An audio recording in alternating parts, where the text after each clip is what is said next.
नमस्कार, मी अक्षरा आणि लोकाशा टीव्हीमध्ये आपले स्वागत आहे। मतदानाचा टक्का का घसरतोय जाणून घेऊया या रोखठोक विश्लेषणातून।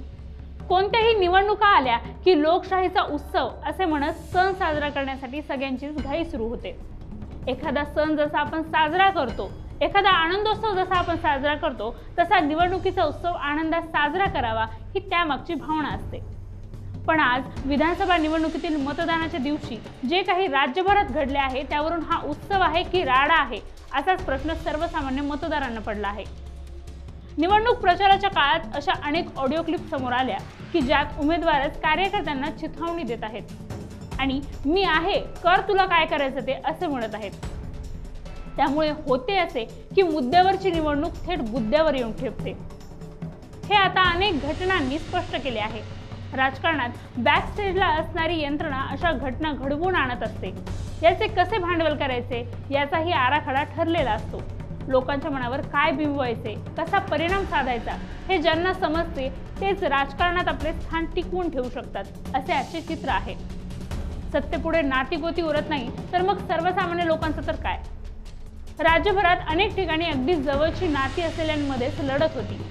आधीच मतदारांमध्ये मतदानासाठीचा निरुत्साह असतो, त्यामुळे सरासरी मतदानाचा आकडा 60% पुढे सरकत नाही, म्हणजे 40% लोक मतदानापासून अलिप्त राहतात। त्यात उमेदवारांमधील टोकाचा विरोध मतदानाच्या दिवशी उफाळून आला की मतदानाचा टक्का आणखी घसरतो। आज राज्यातील असा एकही जिल्हा नाही जिथे मतदान केंद्रावर काहीच घटना घडली नाही। बारामतीत काही मतदान केंद्रावर गुंडांची दहशत पाहण्यास मिळाली। या मतदारसंघातील उमेदवार युगेंद्र यांच्या आई शर्मिला पवार यांनी बूथ कॅप्चरिंगचा प्रकार घडत असल्याचा खळबळजनक आरोप केला आहे।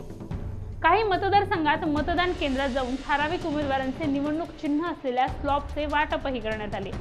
मतदान केंद्रावर ठराविक मतदारांना जाण्यापासून रोखणे, मारहाण करणे असे प्रकार तर सर्रास घडताना दिसले। परळीतील एक व्हिडिओ व्हायरल झाला आहे। घटनांदूर या गावात मतदान केंद्रावर थेट ईव्हीएम मशीनची तोडफोड करण्यात आली असल्याने यामध्ये दिसत आहे, म्हणजे केवळ मतदानासाठी रोखण्यावरच नाही तर ईव्हीएम मशीन फोडण्यापर्यंत लोकशाहीतील गुंडगिरी पोहोचली आहे असेच म्हणावे लागेल। याच मतदारसंघातील एका कार्यकर्त्याला मतदान केंद्राजवळ उभा असतानाच काही जणांनी त्याच्यावर हल्ला केल्याची घटना घडली। आष्टी मतदारसंघात सुरेश धस आणि मेहबूब शेख या दोन उमेदवारांच्या कार्यकर्त्यांमध्ये हाणामारी देखील झाली। नांदगावमध्ये तर थेट जीवे मारण्याची धमकी एका उमेदवाराने दुसऱ्या उमेदवाराला देऊन कळसच केला। सुहास कांदे आणि समीर भुजबळ या दोघांमध्ये एका मतदारसंघात लढत होती। एका मतदान केंद्रावर कार्यकर्त्यांची बाचाबाची सुरू असताना सुहास कांदे यांनी समीर भुजबळ यांना उद्देशून आता तुझा मर्डर फिक्स आहे असे म्हटले। मतदानाला जाण्यावरूनच या सगळ्या घटना घडल्या। केज मतदारसंघातील विडा या गावात मतदान करण्यावरूनच दोन गटात तुफान हाणामारी झाली।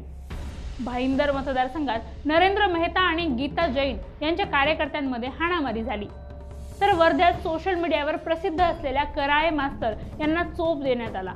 विशेष म्हणजे कराळे यांच्यासोबत त्यांची पत्नी आणि लहान मूल होते। पत्नीलाही या लोकांनी धक्काबुक्की केली। मतदानाच्या आधी एक दिवस मुंबईतील पैसे वाटपाचा प्रकार दिवसभर चर्चेत राहिला। अशा घटनांचा थेट परिणाम मतदारांवर होत असतो। राजकीय पक्षांवरचा विश्वास डळमळीत होतो।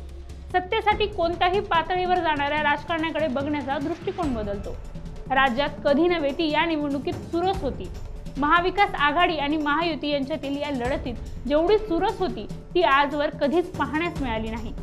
जातीय समीकरणे, स्थानिक पातळीवरील राजकारण, थेट जातींची विभागणी यामुळे सगळ्याच उमेदवारांची धाकधूक वाढली होती। या निवडणुकीला सगळ्याच पक्षांनी इतके महत्त्व देण्याचे कारण म्हणजे गेली वर्षभर निर्माण झालेली राज्यातील परिस्थिती। त्यामुळे मतदारांच्या बोटाला लागलेल्या शाईसोबतच लोकशाहीच्या उत्सवालाही गालबोट लागले।